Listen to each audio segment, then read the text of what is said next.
Mummy papa के झगड़ों का बच्चों पर असर। आंखों में आंसू ला देने वाली कहानी। सुबह के 7:30 बजे जब निधि स्कूल के लिए तैयार हुई तो चुपके से ऊपर मम्मी के बेडरूम में गई। धीरे से डोर सरकाया, देखा तो सारा सामान बिखरा पड़ा था। नीचे ड्राइंग रूम में आई, पापा सोफे पर बेसुध सो रहे थे। अपने रूम में आकर उसने अपनी गुल्लक में से 50 रुपए निकालकर पॉकेट में रख लिए। बैग उठाकर बस के लिए निकलने लगी तो सरोज आई। निधि बेटा, आलू का पराठा बनाया है, खा लो। निधि ने मायूस नज़रों से सरोज आंटी को देखा। नहीं आंटी, भूख नहीं है। सरोज ने जबरदस्ती टिफिन उसके बैग में डाला। निधि स्कूल के लिए निकल गई। सरोज सोचने लगी, बेचारी छोटी बच्ची साहब और मेम साहब के रोज के लड़ाई झगड़े से इस 13 साल की उम्र में कितनी बड़ी हो गई है। सरोज पिछले 10 सालों से नेहा व नरेश के यहाँ काम कर रही है। दोनों मल्टीनेशनल कंपनी में ऊंचे पदों पर कार्यरत हैं। निधि उनकी इकलौती बेटी है। किसी भी चीज़ की कोई कमी नहीं है, पर हर समय दोनों एक दूसरे से लड़ते रहते हैं। नरेश पिछले कुछ समय से नेहा से तलाक चाह रहा है और चाहता है निधि की जिम्मेदारी नेहा उठाए और नेहा निधि की जिम्मेदारी नरेश को देने के साथ जायदाद में हिस्सा चाहती है। इस कारण दोनों लड़ते रहते हैं। बच्चे की जिम्मेदारी कोई नहीं लेना चाहता, इसीलिए दोनों एक दूसरे के लिए अपशब्दों का इस्तेमाल करते हैं। बेचारी निधि स्कूल से घर आकर अपने कमरे में दुबक जाती है। केवल सरोज आंटी से ही बात करती है। रोज की तरह नेहा और नरेश ने नाश्ता अपने अपने कमरे में किया और ऑफिस के लिए निकल गए।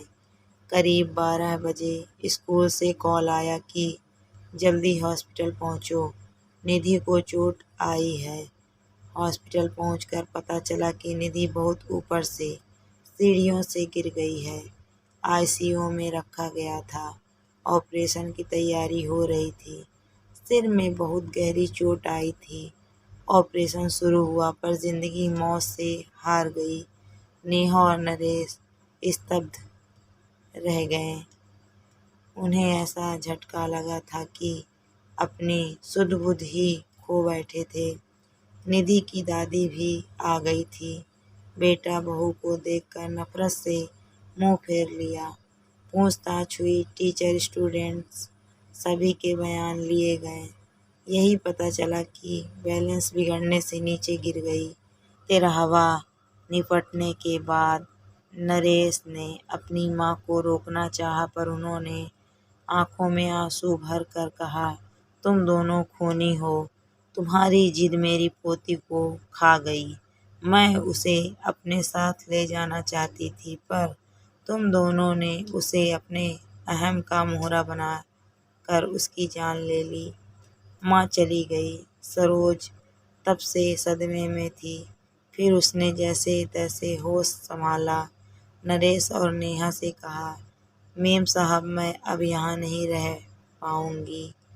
इस घर की दीवारें मेरी निधि की सिसकियों से भरी है।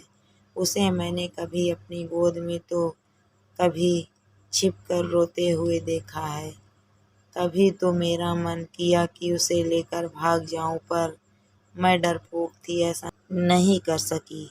अगर चली जाती तो शायद वो आज जिंदा होती। नरेश और नेहा के पास अब शायद कहने को कुछ नहीं था। जैसे जैसे दिन बीत रहे थे, उनका लड़ाई झगड़ा एक अजीब सी बर्फ में तब्दील हो चुका था। उनकी सारी भावनाएं अंदर ही अंदर एक खामोशी अख्तियार कर चुकी थी। संडे का दिन था। बड़ी मुश्किल से नेहा ने निधि के रूम में जाने की हिम्मत जुटाई थी। महीनों दोनों उसके कमरे में कदम नहीं रखते थे। कैसे माँ बाप थे वो दोनों। उसका रूम, उसका बेड तकिया, उसकी किताबें, उसकी पेंसिल पेन, स्कूल बैग सब वैसे ही रखा था। अलमारी खोली तो उसके कपड़े नीचे गिर पड़े।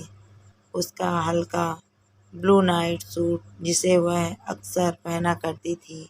नेहा रोते हुए अलमारी से सामान निकालने लगी। तभी उसके हाथ एक ब्लू कलर की डायरी लगी। उसने कांपते हाथों से उसे खोला। आगे के कुछ पेज फटे हुए थे।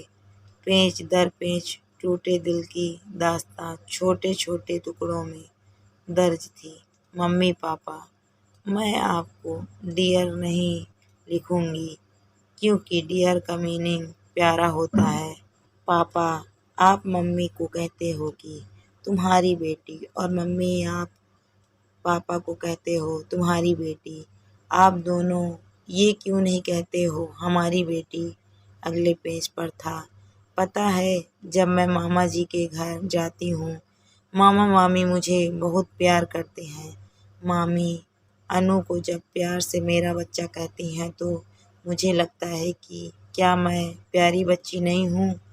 मम्मा, मैं तो आपका सारा कहना मानती हूँ, फिर भी आपने मुझे कभी प्यारी बच्ची नहीं कहा। अगले पेज पर था, मम्मी जब मैं बुआ के घर जाती हूँ तो बुआ मुझे बहुत प्यार करती है, पर खाना नक्श की पसंद का बनाती हैं।